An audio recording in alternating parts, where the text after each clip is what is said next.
Hey everyone, welcome back to another Tic Tac Taiko. If you're like me, sometimes you just like to put out an impromptu solo. Not for anyone, not in a song, just whenever. Like you're near some drums, or you've got some time and your hands are idle.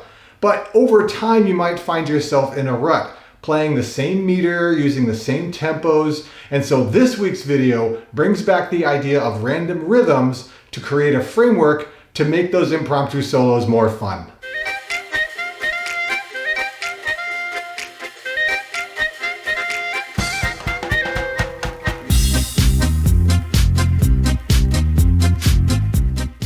The original idea of random rhythms is in a video I did a while back, which I'll link below, where I used dice to determine what my composition was going to be. You don't have to have watched it. You can if you want. It's fun, but we're going to use that same idea this week. If you don't have assorted dice, and most people don't, you can either use a dice app or a random number generator, or even take scraps of paper and pull them out at random. Here's how this week's format is going to go. I'm going to roll several dice, which will determine what my solo is going to be. I'll just do 2 versions of it for this week, so I'm not going on and on and on. I'll roll all 4 dice at once, and I'm going to use the 8-sided die to determine what meter I'm going to play on. If I get an 8, I'm going to re-roll because 2 and 4 are close enough, so it's redundant. And if I get a 1, I will re-roll as well because you can't have a meter of 1. I'll use the 20-sided die to determine the tempo. Whatever number I get, I will multiply by 10 and add 40. So if I get a 1, multiply that by 10, add 40, I'm going to get 50 beats per minute. If I get a 20, that comes out to 240 beats a minute. So essentially somewhere between 50 and 240 beats a minute. Next, I'll take the 4-sided die here, and this will determine how many drum surfaces I play on. I have 4 drum pads, I think, and so I can play from either 1 to 4 of them. And finally, the other 4-sided die will determine what my G is.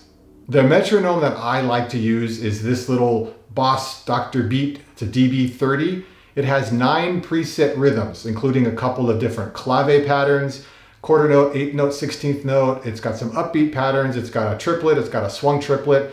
I'm not going to pick from 9 because some of them don't work for this drill and some of them are redundant. I'm going to pick 4 of them, and the 4-sided die here is going to determine which one I use. And the options are quarter note upbeat, triplet, and swung triplet or dongo. All right, let's roll and see what happens. All right, let's see what our first solo is going to be like. And we have a meter of 3, tempo of 140. Remember, multiplying by 10 and adding 40. And this is 4, so I'm using 4 different drums. And this is a 4, and I believe that was the swung triplet. So dongo, 3, 140, 4 drums, and dongo. That's not bad, we can do that. Here we go.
Okay, round 2. Let's see what we get.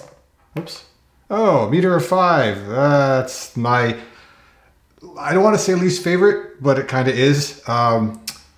Tempo of 200. That's 160 plus 4. We've got 3 drum surfaces, and 3 gives me a triplet. That's, you know what, that's too similar. I'm going to make an executive decision and go for the dice dropping off the mat. That's another 3. 4. 1. All right, there we go. So I'm going to be doing this on a quarter note with 3 drums, 200 beats a minute at a meter of 5. Why not?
It's important to say that you don't have to do the same dynamics, the same dice that I'm using. You can add or subtract whatever works for you. For example, maybe you roll a 1 and it's betta.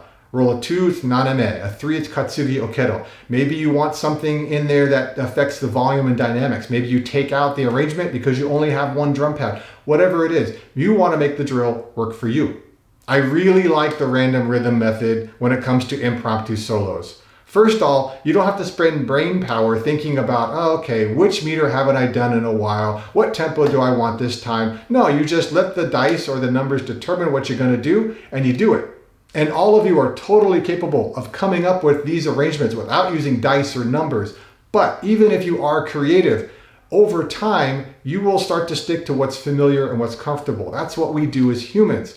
And random rhythms doesn't mean you will never play what's comfortable. But on occasion, or maybe even more often than not, you will be pushed. And those places that you're not comfortable with are where growth happens. And the best reason, in my opinion, it's fun. It's fun not knowing what you're going to do next. And even after you roll, as you're setting things up, your brain's starting to think, ooh, what can I do? Or, oh crap, what am I going to do? That uncertainty or that planning, to me, that's a lot of fun. That's almost as much fun as the solos themselves. So I would love to hear how this week's drill went for you if you tried it. If you had a really awesome combination or a really terrible combination, I would love to know. If you like this video, let me know with a thumbs up. If you haven't subscribed, the button's over there. Go ahead and click it. And until next time, keep on practicing and be well.